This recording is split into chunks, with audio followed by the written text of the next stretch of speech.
Class 6 chapter number 4 an Indian American women in space Kalpana Chawla book work. First part है read the newspaper report to find the following facts about the Columbia's ill fated voyage.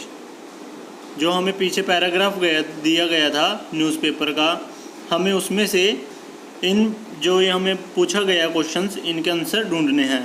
जैसे कि first है date and place of lift off. Date थी 16 जनवरी 2003 और place था Kennedy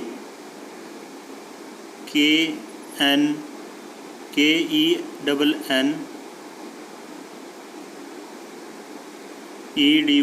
Kennedy space centre. उसके बाद है number of astronauts on board. कितने नंबर ऑफ एस्ट्रोनॉट्स कितने थे?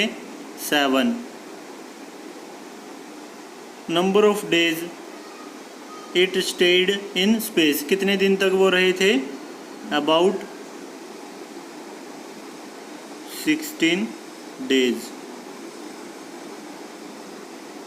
Number of experiments done by scientist. कितने एक्सपेरिमेंट किए गए थे वहाँ पर? 80 experiments. Date of return journey. किस दिन उन्हें वापस आना था?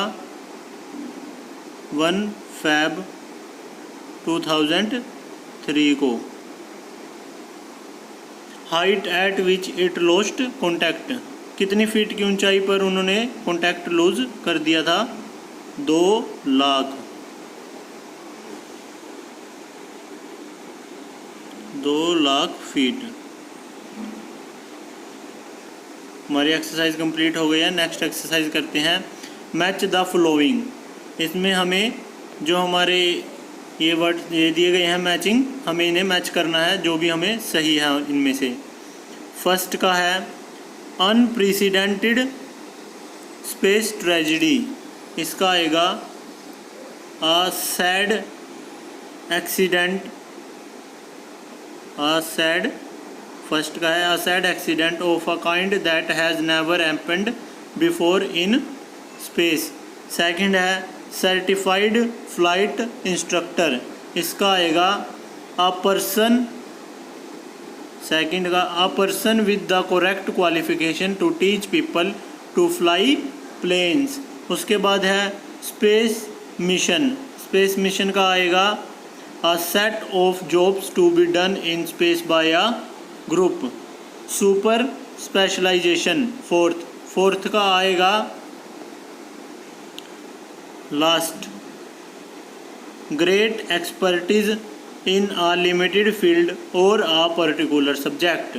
नेक्स्ट है फिफ्थ का इंसाइक्लोपीडिक नॉलेज। इसका आएगा having knowledge of a wide variety of subjects. उसके बाद है ऑफ इंस्पायरिंग। इसका आएगा first something that causes feelings of respect and wonder. और अब लास्ट बच गया है इन दिस एज का आएगा nowadays in this times. तो हमारी ये एक्सरसाइज कंप्लीट हो चुकी है। अब हम नेक्स्ट एक्सरसाइज की तरफ चलते हैं। Next exercise use this phrases in sentences of your own after finding out their meanings। पहले तो हम इन सभी वर्ड्स के मीनिंग्स ढूंढने हैं, फिर उनसे एक सेंटेंस बनाना है जिस सेंटेंस के अंदर वो वर्ड यूज़ करना है जो हमें यहाँ दिए गए हैं। जैसे ब्रो का पार्ट दिया गया है तो हमें इससे रिलेटेड एक सेंटेंस बनाना है। तो ये सभी वर्ड्स हैं जो वो काफ़ी इजी और जो हम आम बोलचाल में यूज़ कर सकते हैं वो वर्ड्स हैं, और बच्चों के लिए ये दिए गए हैं ताकि आप इन्हें day to day life activities में यूज़ कर सकें। तो चलिए हम ये वाली एक्टिविटी करते हैं। सबसे पहला है ब्रोक अपार्ट, सेपरेट होना, अलग होना। The wheels of my bicycle broke apart suddenly.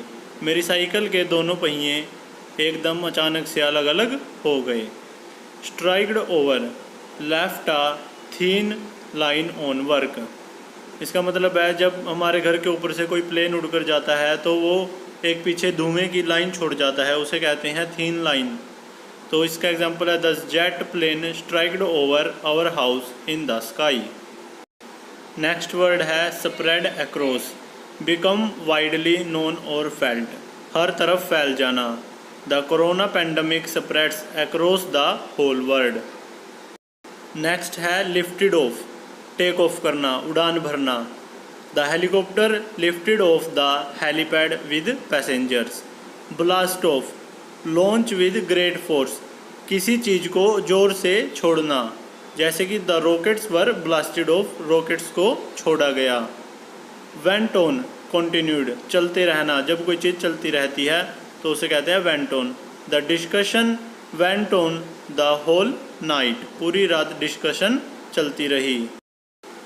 Next है चीयर्ड अलोंग, एनकरेज करना किसी को, हौसला बढ़ाना किसी का। जैसे कि अब IPL चल रहे हैं तो all the IPL players were cheered along bye there fans.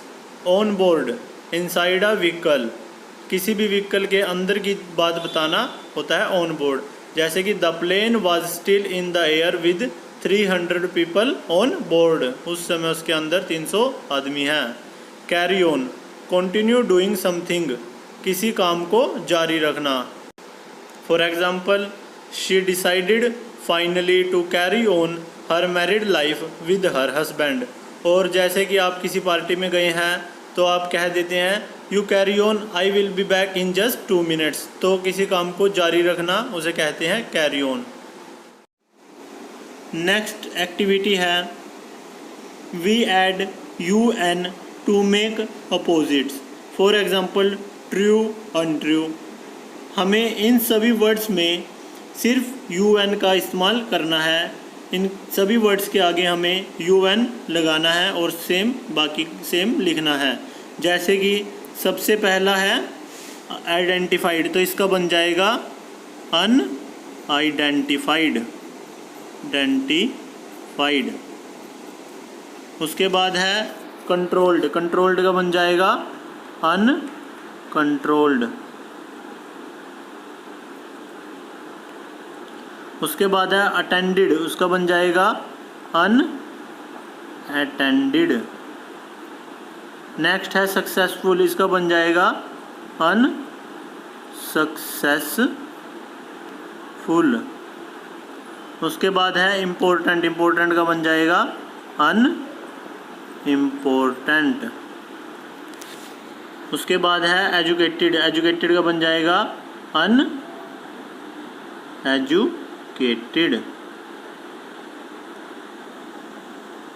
उसके बाद है इंटरेस्टिंग, इंटरेस्टिंग का बन जाएगा अनइंटरेस्टिंग। उसके बाद है क्वालिफाइड का बन जाएगा अनक्वालिफाइड। नेक्स्ट है ट्रेंड, ट्रेंड का बन जाएगा अनट्रेंड। उसके बाद है अनस्वरेबल, इसका बन जाएगा अनस्वरेबल। हमें एक और चीज़ दी गई थी इस एक्टिविटी में जो हमें करनी थी, add UN to the words, वो तो हम कर चुके हैं, below to make their opposites. Okay, then look up the meanings of the words you have formed in the dictionary. अब हमने जो ये वर्ड्स बनाए हैं UN लगा के, इन सभी वर्ड्स का मीनिंग भी पता लगाना है। तो ये काफ़ी आसान है, इसमें कोई मुश्किल नहीं है।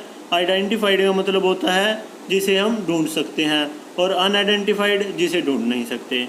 कंट्रोल, किसी चीज़ को कंट्रोल करना, काबू में करना। अनकंट्रोल्ड, जिन्हें कंट्रोल नहीं किया जा सकता। अटेंडेड का मतलब होता है जो, जैसे हम कोई सेमिनार अटेंड कर रहे हैं, हमें अटेंड करना, वो अटेंडेड हो गया। अनअटेंडेड, जिसे हम अटेंड ना करें। सक्सेसफुल, कामयाब। अनसक्सेसफुल, नाकामयाब। इम्पोर्टेंट, ज़रूरी। अनइम्पोर्टेंट, जो ज़रूरी नहीं है। एजुकेटेड, पढ़ना, और अनएजुकेटेड, जो पढ़ा लिखा नहीं है। इंटरेस्टिंग, अगर हमें किसी चीज़ में इंटरेस्ट आ रहा है, जैसे मैच देख रहे हैं हम, तो वो इंटरेस्टिंग हो गया। और अनइंटरेस्टिंग, जिसमें हमें मज़ा नहीं आ रहा देखने में। अनक्वालिफाइड और क्वालिफाइड। क्वालिफाइड होता है जो पढ़ा लिखा होता है, जिससे सब चीज़ों का पता होता है, और अनक्वालिफाइड जिसे कुछ नहीं पता होता। ट्रेंड जो कि अपनी फील्ड में ट्रेंड होता है, और अनट्रेंड जो अनट्रेंड होता है, जिसे कोई काम नहीं आता। आंसवरेबल, जैसे हमने कोई गलती कर दी तो हम उसके लिए आंसवरेबल हैं, तो आंसर देना। और अनआंसवरेबल, जब हमने अगर कोई गलती किया है लेकिन हम उसके लिए आंसवरेबल नहीं है, तो उसको कह देते हैं अनआंसवरेबल, जो हमें इस बात का जवाब नहीं देना। तो ये एक्सरसाइज कंप्लीट हो चुकी है हमारी। उसके बाद हमारा नेक्स्ट एक्सरसाइज है, given below are some words that are spelt differently in British and American English, fill in the blanks accordingly.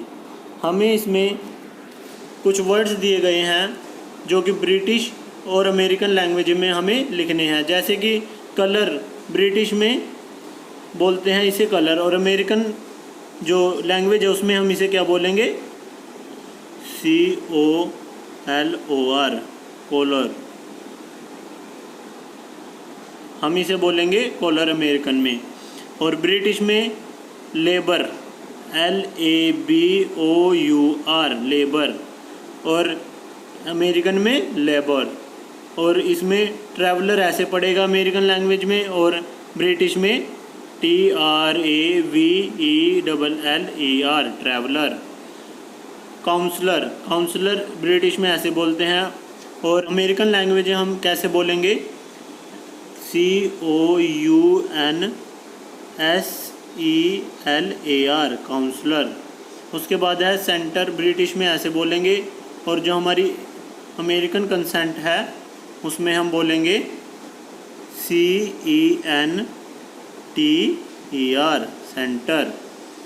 उसके बाद थिएटर, थिएटर को लिखेंगे THEATRE, थिएटर।